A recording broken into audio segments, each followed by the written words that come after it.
Socio reforms society की जानिब से अपनी ज़िंदगी के 60 साल पार कर गए ख़वातीन और हज़रात के लिए चौथा वर्कशॉप इतवार को अमान फंक्शन हॉल मेहदीपट्टनम में मुनक़्क़िद किया गया। बानी व सदर socio reforms society doctor Aleem Khan Falki ने मुमकिना कामों को गिनवाया जिन्हें मुअम्मर ख़वातीन और हज़रात माशरती बेहतरी के लिए सरअंजाम दे सकते हैं। एडवोकेट अफसर जहान ने मुअम्मर ख़वातीन और हज़रात के अपनी औलाद पर हुकूक़ और उन्हें हासिल करने के तरीक़ेकार से शुरका को रूशनास करवाया। मज़ीद ये कि किस तरह से मुअम्मर ख़वातीन और हज़रात ख़ानदानी मुशीर बनकर लोगों के आपस के इख्तलाफात दूर कर सकते हैं और टूटते हुए ख़ानदानों को जोड़ सकते हैं। मुस्लिम मुआशरे के तईं मुस्बित जज्बा रखने वाले मुअम्मर ख़वातीन और हज़रात ने कसीर तादाद में इस वर्कशॉप में हिस्सा लेकर इस्तेफ़ादा किया और सोशियो रिफॉर्म सोसाइटी की इस सिमत काविशों की सताइश की। अल्लाह ताला ने ऐसा कोई हुक्म नहीं जारी किया जो हमारी जिंदगियों से यानी हमारी ख्वाहिशात से या हमारी नफ्स से हमाहंग ना हो। बिल्कुल हमारी जिंदगी के मुताबिक या हमारी ख्वाहिशात के मुताबिक ऑलमोस्ट अल्लाह ताला ने इसका पूरा यानी ख्याल रखा, अपने बंदे की नफ्स का, अपनी बंदे की ज़रूरियात का और फिर शरीयत की तारीफ। तो उसमें जहाँ पे जब हम complete Nizam way of life हम कुरान को कह रहे हैं, मैं बात सीधा आप सोच रहे होंगे कि ये वकील है और ये क्या बात कर रही है। मैं और वकील के यानी ये भी नजरिया मैं अक्सर जूनियर से सुनती हूँ कि इस पेशे को ना अपनाएं। हमारे सीनियर सिटीजन्स घर पे ये तालीम देते हैं। जब हम बच्चों को आजकल एनकरेज कर रहे हैं, मोटिवेट कर रहे हैं कि प्लीज इसके अंदर आओ, इस पेशे में जुड़ो, तो वो कहते हैं कि हमारे बड़े कहते हैं कि ये पेशा सबसे बुरा पेशा है, लिहाजा इसको परस्यू नहीं करना चाहिए। लेकिन ये पेशा बुरा पेशा नहीं है, ये पेशा अदल और इंसाफ को कायम करने के लिए है। और हर पेशे में झूठ और सच की लड़ाई जारी है और रहेगी। तो इसी तरीके से कुछ लोग अगर करप्ट हैं, गलत करते हैं, तो ये पेशा गलत नहीं होता। तो बहरहाल बात हम ये करते हैं, मैं ये कह रही थी कि अपनी बात मैं शुरू ऐसे करूँगी।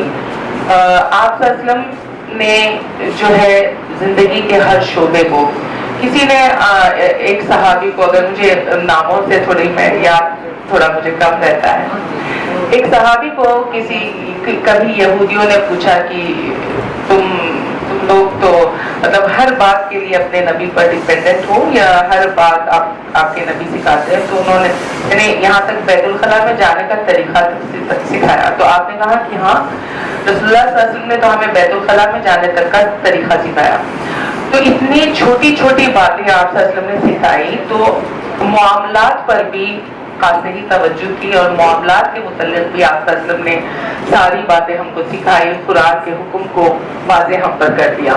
तो उसमें एक चीज जैसे हम जानते हैं, आप सल्लल्लाहु अलैहि वसल्लम की ही हदीस का मफ़हूम है, आप सल्लल्लाहु अलैहि वसल्लम जहाँ फरमाते हैं कि अगर तुम्हारे माँ बाप बुढ़ापे को पहुँच जाए या दोनों पहुँच जाए या उनमें से कोई एक बुढ़ापे को पहुँचे, तो उनका बिल्कुल ऐसे ख्याल रखो जैसे उन्होंने तुम्हारा बचपन में ख्याल रखा था, है ना?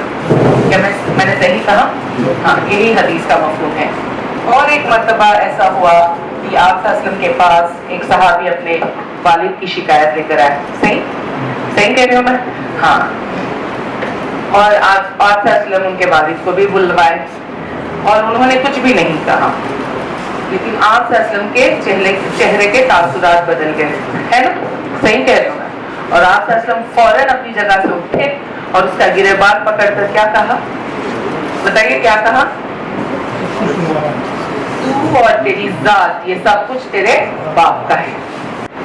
जो आज दूसरे तमाम ममालिक इस जमीन पे हर कोई प्रैक्टिस कर रहा है अपने अपने बैनर के नीचे, अपने अपने ऑर्गेनाइजेशन के नीचे। तो जो बात 1400 साल पहले रिकॉग्नाइज हुई थी वालिदैन के हुकूक की, सीनियर सिटीजन्स के एहतराम की, बड़ों के अदब की, वो जाकर जब इंडियन कॉन्स्टिट्यूशन बना, उस तरह हर अपने मुल्क में लोगों ने पॉलिसीज बनाई सीनियर सिटीजन्स के लिए।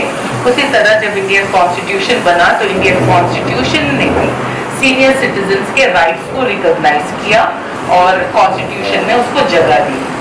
اس کے باوجود اتنے افیکٹو لاز ہرگز نہیں تھے کہ ان کی پروٹیکشن، ان کے رائٹس کا جو ہے پوری طریقے سے جو ہے ایکسیکیوٹ کیا جائے. تو پھر 2007 میں، کب 2007 میں سینٹرل گورنمنٹ آف انڈیا اور اسٹیٹ گورنمنٹس نے سینئر سٹیزنز ایکٹ 2007 کو پاس کیا. ایز پر شریعہ آپ کی جائیداد ڈیوائڈ ہوگی نا، جہاں بے اولاد ہیں یا اولاد ہیں بھی تو پھر وہ وراثت اکارڈنگ ٹو شریعہ کی ڈیوائڈ ہوگی. تو وہ ڈاکیومنٹڈ ہونا ضروری نہیں ہے کیونکہ this act applies to all the communities. ٹھیک ہے. اچھا، یہ جو اولاد ہے یہ مائنر نہیں ہوگی، یہ میجر ہوں گے. یہ سب، یہ جتنے بھی ہیں بچے، یہ مائنر نہیں ہونے چاہیے، یہ سارے میجر ہوں گے. انہیں پر یہ ریسپانسبلٹی ہوگی ایز پر دس ایکٹ. تو یہ ایکٹ جو مینٹیننس اور ویلفیئر کے متعلق بات کرتی ہے، اور جس نے اس کو ری انفورس کیا کانسٹیٹیوشن میں ہونے کے باوجود، یہ الگ ایک قانون بنایا. تو وہ کہتی ہے کہ یہاں پیرنٹس اور سینئر سٹیزنز اگر انڈیجنٹ ہو جائیں، انڈیجنٹ یعنی انڈیجنٹ کا مطلب مراد یہ کہ وہ خود اپنی ان کے پاس کوئی اتنی آمدنی نہیں کہ وہ خود اپنا خیال رکھ سکیں، اپنے آپ کو مینٹین کر سکیں، اور نہ ہی ان کے پاس کوئی ایسی پراپرٹی یا ایسٹ ہے جس کے ذریعے سے وہ اپنا خیال رکھ سکے یا اپنے آپ کو مینٹین کر سکے، اس کو انڈیجنٹ کہتے ہیں. تو جو بھی پیرنٹ یا گرینڈ پیرنٹس یا سینئر سٹیزنز انڈیجنٹ ہو جائیں تو ان کو یہ رائٹ ہے کہ وہ اپنا مینٹیننس اپنے بچوں سے، جس میں اپنی اولاد اور اپنے ناتا ناتی پوتا پوتی بھی آ گئے ہیں، ان سے یہ لے سکتے ہیں. ان کی ذمہ داری ہے کہ وہ ان کا خیال رکھیں. تو گورنمنٹ نے ٹریبیونلز بنائے یہ سارے معاملات جانے کے لیے. تو جہاں سینئر سٹیزنز کے ٹریبیونلز ہیں تو وہاں پہ ایسے پیرنٹس یا سینئر سٹیزن ایک اپلیکیشن لگا سکتے ہیں کہ میری دیکھ ریکھ نہیں ہو رہی، میری مینٹیننس نہیں ہو پا رہی، اور میری ویلفیئر کا خیال نہیں رکھا جا رہا، میری اولاد ہے. اس طرح کی کوئی اپلیکیشن لگا دیں. مدینہ اسکولز، بیسٹ اکیڈمک فیکلٹی، بہترین ڈسپلین، جہاں تعلیم بھی اور تربیت بھی. 43 سال سے لگاتار 100% فرسٹ کلاس اور ڈسٹنکشن رزلٹس کا بے مثال ریکارڈ. کھیل کود میں بھی غیر معمولی کارنامہ. وقت کی رفتار اور تقاضوں سے ہم آہنگ سائنس، کمپیوٹر اور روبوٹکس لیبز، اور وہ بھی افورڈیبل فی اسٹرکچر میں. ایڈمیشنز کے لیے کانٹیکٹ کیجیے 9100 41445 یا 63041 48143 پر. Himayat Nagar for boys and girls, Nampally for girls and boys up to 5th standard. Madina schools, Himayat Nagar اور نامپلی، حیدرآباد.